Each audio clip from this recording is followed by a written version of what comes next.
안녕하세요. 토요미스테리 디바제시카입니다. 호러 영화를 홍보할 때 촬영 중에 실제로 심령 현상이 일어났다는 홍보문이 덧붙여지면 보기도 전에 영화에 대한 공포감이 극대화되는 경향이 있죠. 그러다 보니까 이게 하나의 마케팅으로 자리 잡기도 했는데요. 관객의 입장에서는 실제로 그런 게 있었는지 아니면 단순한 노이즈 마케팅인지는 알 수 없지만 어쨌든 우리의 호기심을 증폭시키는 역할은 충분한 듯합니다. 1976년 미국에서 개봉한 영화 오멘. 오멘이라는 건 징조라는 의미의 단어인데요. 우선 영화를 보시지 않은 분들을 위해 간략한 줄거리를 말씀드리면 성경에서 그 악마를 상징하는 숫자를 흔히들 6이라고 하죠. 특히나 서양인들은 이걸 아주 불길하게 여기고 있는데요. 영화 오멘에선 6월 6일 6시 주인공 로버트와 아내가 아들을 얻게 됩니다. 하지만 출산의 기쁨도 잠시 안타깝게 아이는 곧 사망했고요. 이에 남편이 부인이 너무도 낙담할 것을 걱정해서 데미안이라는 남자아이를 데려오게 되죠. 그런데 이 아이가 자칼이라는 사탄의 아이였어요. 그래서 이 사실을 알게 된 악마 되치자들과 사탄 숭배자들이 싸움을 벌이게 되는 오컬트 스토리입니다. 오멘은 괴기스러운 악마가 등장하지 않고요. 직접적으로 누군가를 살해하는 장면도 없지만 그 특유의 스산한 분위기 때문에 영화 내내 묘한 공포감을 주는데요. 그 독특함 때문에 큰 호평을 받기도 했죠. 그 유명세에 힘입어 1976년 개봉 이래 총 4편의 후속작과 한 편의 드라마 버전까지 제작되었습니다. 오멘 하면 지금도 호러 영화의 명작 중에 하나로 손꼽힐 정도예요. 그런데 이 영화가 유명해진 게 독특한 연출과 스토리 때문만은 아닙니다. 촬영에 참여한 배우와 그 관계자들에게 정말 이상하리만큼 수많은 미스테리한 일들이 벌어졌기 때문입니다. 먼저 오멘의 촬영 감독 리처드 도너, 그는 촬영차 영국의 한 호텔에서 머물던 중이었어요. 근데 당시 영국에 대항하고 있던 아일랜드 독립국 단체 IRA에 의해서 폭탄 테러를 당하게 되는 아찔한 상황에 직면합니다. 이 호텔이요. 다행히 생명의 지장은 없었습니다. 하지만 촬영 초반부터 폭탄 테러가 시작된 이래 크고 작은 사건들이, 불행한 사건들이 연속으로 불어닥치게 되죠. 이번엔 오멘의 작가 데이비드 쉘처. 그는 영국 촬영장으로 이동하기 위해 탑승했던 비행기가 운항 도중 갑자기 번개를 3번이나 맞아서 기체가 파손됩니다. 하마터면 공중에서 목숨을 잃을 뻔한 아찔한 사건이죠. 그런데요, 사실 이 영화 촬영에 들어가기에 앞서서 불길한 징조가 또 다른 게 있었습니다. 바로 오멘의 주인공, 아버지 로버트 역으로 출연한 그레고리 팩이죠. 그는 로마의 휴일에서 오드리 헵번과 함께 출연한 우리에게는 세기의 헐리우드 배우로 기억되고 있는데요. 그가 긴 공백을 깨고 돌아와서 공포영화 오멘에 출연하게 되면서 많은 팬들의 기대를 모았습니다.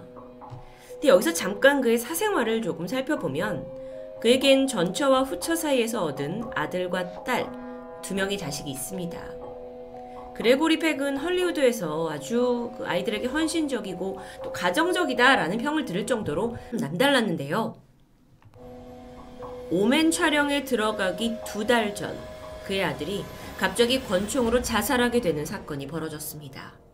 자살 징조가 전혀 없던 아주 멀쩡했던 아들이에요. 근데 순간 세상을 떠나게 된 거죠. 이 일을 계기로 정신적 충격을 크게 받은 그레고리 팩. 당연하겠죠. 그리고 이후에 진행된 영화 작업에서 각 스태프들에게는 불길한 상황들이 계속 벌어졌던 겁니다. 비행기 사고에 호텔 테러까지. 근데 이 정도야 동시다발적으로 관계자들에게 불운이 겹쳤다고 해석할 수 있습니다. 하지만 지금부터 들으실 이야기는 좀 다르죠. 영화 오멘에는 유독 동물이 많이 등장합니다. 그중 원숭이 떼한테 이 차가 공격받는 씬이 있는데요. 이걸 촬영하기 위해 동물원에 가게 되죠. 그리고 이 장면은 순조롭게 촬영을 마치는 듯 했습니다. 그런데 갑자기 원숭이 떼들이 집단 히스테리를 일으키듯 막 날뛰었고요. 이런 난리 속에 그나마 장점이라고 한다면 차 안에 있던 배우들이 정말 막 미쳐 날뛰는 이 원숭이들 사이에서 완전 겁을 먹은 듯한 표정이 카메라에 그대로 담기게 되죠. 관계자에 따르면 평소에 얌전하던 원숭이들이 그날만큼은 정말 무언가에 홀린 듯 훈련사들에게조차 덤벼들었다고 하는데요. 여기서 끝이 아닙니다. 그날 같은 동물원에 있던 다른 동물들, 특히 맹수들까지 극도의 흥분 상태를 보였습니다. 그 중에 호랑이 한 마리가 시드니 벤포드라는 22살 사육사를 공격했고요. 그는 결국 사망하게 되는 불의의 사고까지 벌어집니다. 이쯤 되니까 영화 관계자들도 뭔가 낌새가 이상하다는 걸 눈치채기 시작할 텐데요. 동물과 관련된 또 다른 일화가 있습니다.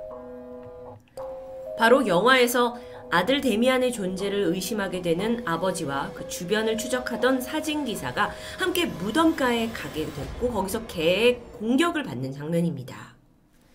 이때 등장하는 게 흔히 맹견으로 분류되는 로트와일러예요. 액션이 있는 장면이라서 스턴트 배우가 대신 찍게 되는데요. 현장에 도착을 해서 준비를 하던 중 스태프가 개를 데려왔는데 크게 당황하게 되죠. 아니 이게 리허설 때 호흡을 맞췄던 개가 아닌 새로운 개인 겁니다. 스턴트맨이었던 테리 윌슨은 순간 당황했어요. 하지만 원활한 진행을 위해서 보호장비를 입고 촬영에 들어가게 되죠. 큐! 사인과 함께 카메라가 돌기 시작했고 이 스턴트맨이 리허설대로 개에게 쫓기는 연기를 시작하는 순간 맹견이 갑자기 사납게 돌변해서 그를 공격했고요. 결국 막 몸 위로 올라서서 막 둘이 옥신각신하다가 이 스턴트맨은 갈비뼈에 금이 가는 부상을 입고 입원을 해야 했습니다. 추후 인터뷰를 보니까 사고 당시에 막 몸에 올라타서 미친 듯 공격하던 개의 눈빛이 소름 끼쳐서 자기도 이성을 잃고 살아야겠다는 생각으로 저항했다고 말했는데요. 정말 끔찍했겠죠. 아니 한 영화를 찍는데 이렇게 사건 사고가 이어지다가 보니까 이제 배우들조차 굉장히 기묘한 기운이 감돌았습니다. 특히나 엄마 역할의 배우 리 레맥은 극도로 불안에 떨게 되는데 그러던 중 그 아들 데미언이 2층에서 엄마를 밀어서 난간에 매달리는 장면이 있어요. 근데 이 촬영을 리 레맥이 아예 거부하게 되죠. 결정적인 추락 장면은 스턴트맨이 했다고 합니다. 하지만 촬영팀은 아예 위험 요소가 없게 앵글을 수정할 수밖에 없었다고 전해지는데요. 게다가요, 이 영화의 엔딩이 원래 아버지 그 로버트 역의 그레고리 팩이 아들 데미안을 죽이는 것으로 설정되었다고 해요.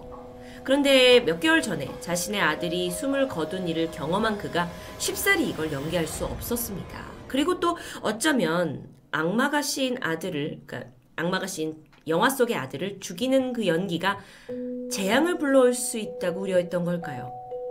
결국 작가는 엔딩 스토리를 바꾸게 되죠. 어떤 엔딩인지는 여러분이 영화를 보시면 확인하실 수 있을 것 같습니다. 자, 여기까지 소개했으면 이거 정말 오맨의 저주가 사실인가 싶지만 여기서 쐐기를 박는 또 다른 사건이 있습니다. 영화 한 장면에 악마가 파놓은 함정에 인간이 죽임을 당하는 장면이 있어요. 목이 잘린 죽음인데요.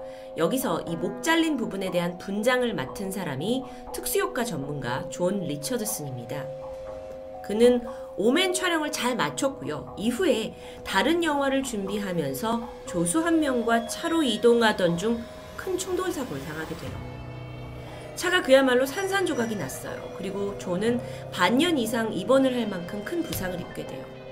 근데 문제는 조수석에 있던 스텝이 그 자리에서 목이 부러져서 즉사하게 되죠. 그때의 현장이 마치 존이 오맨 촬영할 때 연출했던 그 목 잘리는 참수 장면을 연상하게 했고요. 존은 섬뜩한 공포감을 느꼈다고 말합니다. 끝이 아니에요. 심지어 당시 존이 네덜란드에 있는 오맨이라는 지역으로 가던 중에 이 사고가 발생했다는 게 알려지면서 여론이 이건 정말 악마를 건드린 죄가 아니냐, 영화 관계자들에게 저주가 내려진 게 아니냐라는 소문이 무성해집니다. 그렇게 개봉한 영화는 대흥행에 성공했죠. 이후에 후속편이 제작됐는데 그리고도 미스테리한 일들은 계속됩니다. 오맨2 촬영이 한창일 때 영화 중반까지 진행된 촬영분, 이걸 이제 확인을 해봐야 되잖아요. 그래서 스태프들이 편집실에 가서 필름을 재생해 봅니다. 근데 어딘가 이상한 점을 발견하게 되죠. 이 배우들이 악마의 존재에 대해서 언급을 하는 중요한 장면이 이미 찍었는데도 불구하고 통째로 손상되어 있었기 때문이에요. 그 당시에는 디지털 시대가 아니기 때문에 필름으로 촬영을 했겠죠. 그래서 이 녹화가 끝난 필름은 철저하게 영화사가 따로 보관실에서 관리를 하고 있었다고 해요. 이게 혹여 하나라도 손상되거나 분실되면 엄청난 사고입니다. 그래서 관리자는요, 전혀 필름을 건드린 적이 없다고 해요. 그런데 왜 도대체 악마의 존재가 언급된 그 중요한 장면만 손상되었던 걸까요? 결국 해당 장면은 재촬영되었습니다. 근데 그 와중에도 기이한 일이 계속 있었어요. 현장 장비 전압을 관리하려고 가져다 둔 전압기가 있는데 이게 자꾸 오류가 나는 겁니다. 기계가 작동은 하는데 전압을 표시하는 계기판에 계속 666만 반복해서 뜨는 겁니다. 그럴 수도 있죠. 이게 별거 아닌 걸로 넘어갈 수도 있죠. 하지만 오맨의 저주에 대해서 익히 들어왔던 스태프들로서는 간담이 서늘해질 수밖에 없었던 겁니다. 이쯤 되니까 오맨의 저주 끝날 만도 하고 오맨 시리즈 안 찍을 만도 해요. 그런데 시간이 지나면서 또 리메이크 편이 만들어지죠. 2006년입니다.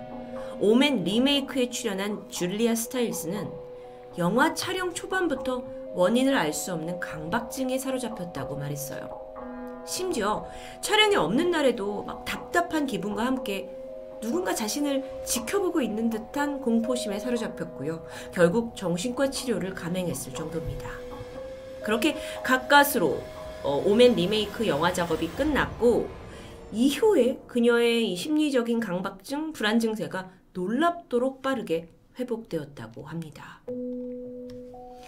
이렇게 1976년 오맨 오리지널이 개봉한 이래 계속 이제 후속작이 나왔죠. 근데 미스테리한 비하인드 스토리가 널리 알려지고 또 후속 시리즈가 나올 때마다 오맨의 저주에 대해서 다시 회자되고 그러면서 주목을 받아온 영화입니다. 물론 이런 일련의 사건들이 그저 기막히게 우연의 일치로 동시다발적으로 일어난 일일 수도 있죠. 혹은 흥행을 위한 마케팅에 우리가 속은 걸 수도 있습니다. 하지만 워낙 영화가 다루는 주제가 악마이다 보니까 우리 또한 비이성적인 추론도 배제할 수 없었던 것 같은데요.